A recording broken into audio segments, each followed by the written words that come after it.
the perceived least, is the Rams. I'm going to put this up. I'm not going to read it all. Sorry to the radio audience. The Rams have 12 players I will list that are either undrafted, 3rd, 5th, 6th, or 7th round, and they get production from all of them. I didn't list both tight ends, also 4th rounders. 2 of their tight ends are 4th rounders. 2 of their tight ends. I mean, nobody in the league, especially of these teams left, has this much production. I mean, they've only had 1 first-round pick in the last 9 years. 1. Now, they hit on it, Jared Verse. 1. And then that is impressive. I mean, this is buying a lot of $7 stocks. You look up and they're $24 a share. They get a lot out of 3rd, 4th, 5th, 6th guy. Their left tackle is undrafted. That's unheard of. Nate Landman went to Atlanta first. They got him for a song out of the Falcons. He's undrafted. I think he was a Colorado guy who was playing on a team nobody watched. I mean, Puka Nacua is arguably your offensive player of the year. He's a 5th rounder. At the time, New England was desperate for a wide receiver. They passed on him 4 or 5 times. So, I mean, again, Stafford's great. Nobody disputes that. And Jared Verse, some of their defensive guys, but man, they get a ton. Jordan Whittingham, Les Snead's son, played at Texas. Apparently he told him, hey, Dad, got great leadership skills. They go get him in the 6th round. He made big catches. So they just squeeze every ounce of talent. Here's McVay again on the big win. Thought our defense was outstanding. Thought special teams made the plays that they had to make. And then offensively, I did not do a very good job for our group tonight, but I thought our guys were able to overcome it. I thought we were able to be at our best in the most important moments, be able to string together some drives. Guys just kept battling. They kept believing, and that's what it's about. There's no style points. It's about being able to survive and advance, and we were able to do that in a tough, hostile environment, and it was cold today. Yeah, it was. It really was. So, all right, I'm just going to lay it out there. For me, right now, the Los Angeles Rams are the most formidable team in the league and the one I have the most faith in. That's not to declare they are definitively the best. Frankly, I'm uncertain who holds that title at this juncture, and I'm not even sure the label is meaningful. What does best truly signify at this stage? My point is, they instill the most fear, because my trust in them is paramount. You could make a case that the Seattle Seahawks possess a superior overall roster. I'm not entirely convinced of that, but more importantly, I do not trust Sam Darnold more than I trust Matthew Stafford. I do not trust Clint Kubiak more than I trust Sean McVay. This is where I always underscore that multiple realities can coexist. I can believe the Seattle Seahawks are a tremendous team, perhaps even the finest in the NFL. I can acknowledge that Sam Darnold has been excellent and underrated, and that the defense under Clint Kubiak is formidable. Yet, that doesn't automatically translate to a greater degree of trust. I can believe the Seahawks are capable of defeating the Rams, while simultaneously maintaining a deeper, more fundamental trust in the Rams' core. I refuse to let personal fandom or bias steer my conclusions. Take last season. I believe the Philadelphia Eagles were a better overall team than the Kansas City Chiefs. I was unequivocal about that.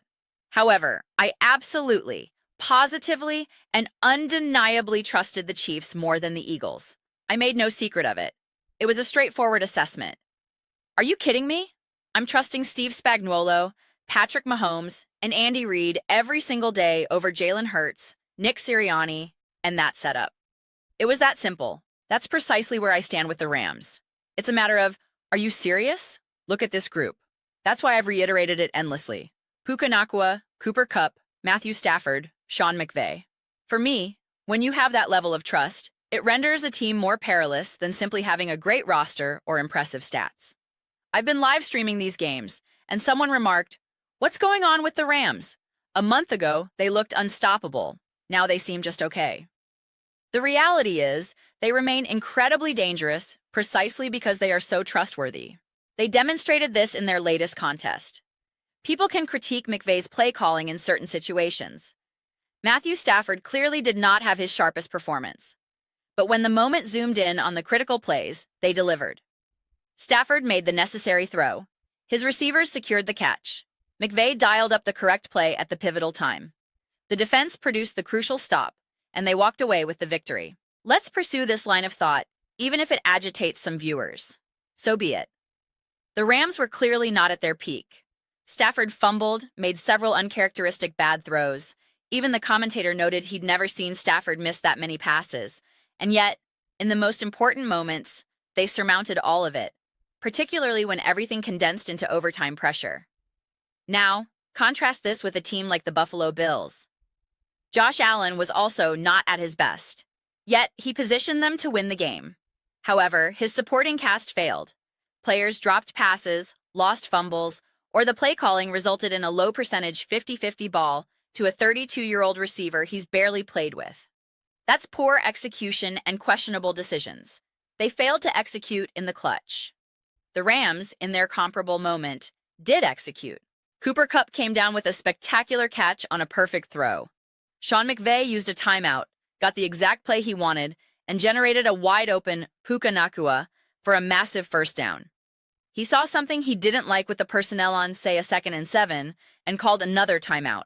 That is a masterclass in understanding how to win, how to manage high-leverage situations.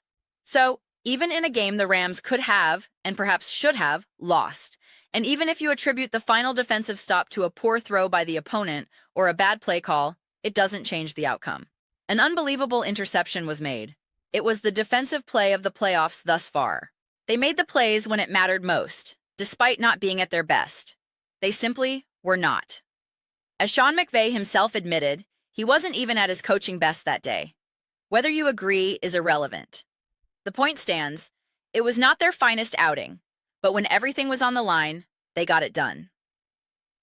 The Bills, also not at their best, failed to execute when it mattered most. That is the razor-thin difference between victory and defeat.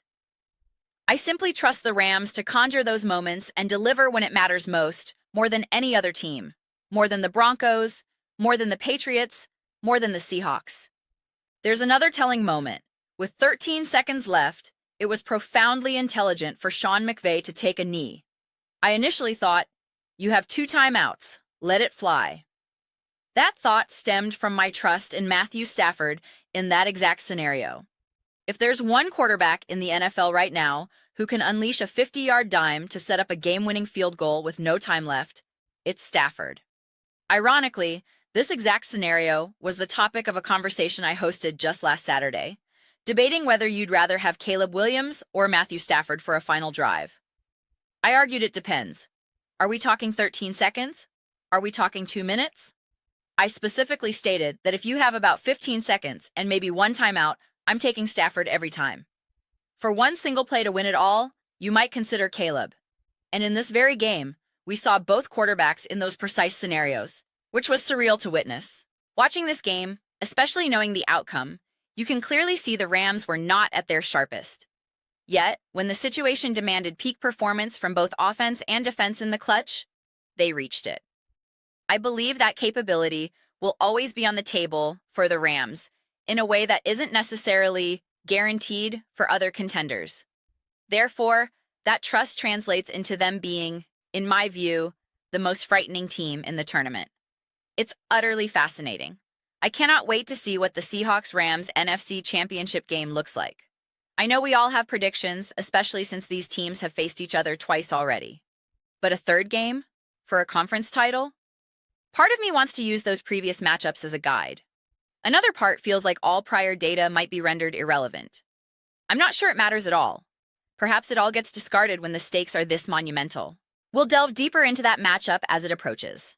For now, the Rams deserve immense credit. But these are simply my perspectives. I am genuinely eager to hear yours. What are your thoughts on the Los Angeles Rams proving their mettle and overcoming the Chicago Bears in overtime?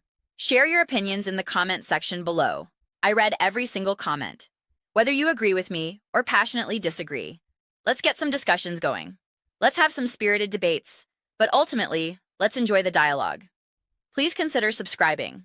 We are building an incredible community here, and I would absolutely love to see you become part of it. My aim is to create something we all feel a genuine connection to, something we're truly excited to participate in. I believe we're well on our way. Also, Please don't forget to give this video a thumbs up, as it significantly helps with visibility and the platform's algorithm. Thank you so much for your time. I'll see you next time.